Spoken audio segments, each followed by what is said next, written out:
त्यांच्या सरकारने प्रतिसाद दिला, प्रचंड त्या ठिकाणी पाठिंबा मिळाला आणि भूतोन भविष्यती आतापर्यंत 2001 पासून जेवढे आंदोलन झालेले आहेत, मग ते नागपूर असो, औरंगाबाद असो, काही असो, औरंगाबाद त्याला अपवाद आहे, एवढी संख्या अहो मैदान अपूर्ण पडत होतं, सुरक्षेपासून रस्त्यापर्यंत आपले बांधव होते, एवढी संख्या बघून तो निर्णय आपल्याला मिळालेला की 8-9 तारखेचा आपला विजय होता.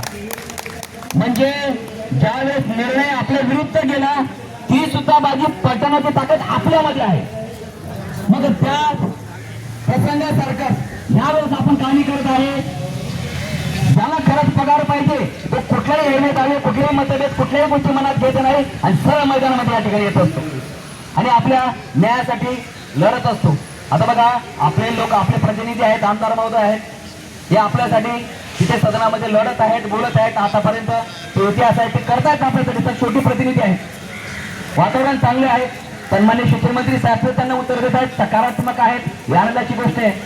आणि हे पण विसरून चालणार नाही की आपला जो काही 20, 40, 60, 90 जो काही पगार दिलाय तो फक्त आणि फक्त फडणवीस साहेबांनी बीजेपीने दिला. मी पक्षाचा माणूस नाहीये,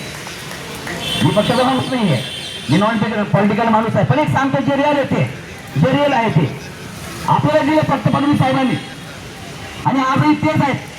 म्हणून पूर्णपणे अपेक्षा आहे की फडणवीस साहेब पूर्ण हा कलंक जो आहे मुलांचा तो नष्ट केल्याशिवाय राहणार नाही, हा खूप प्रधान विश्वास आहे. आणि हा विश्वास जर पूर्ण करायचा असेल त्या ठिकाणी ते आपल्या सगळ्यांची गर्दी होणं अत्यंत गरजेचं आहे.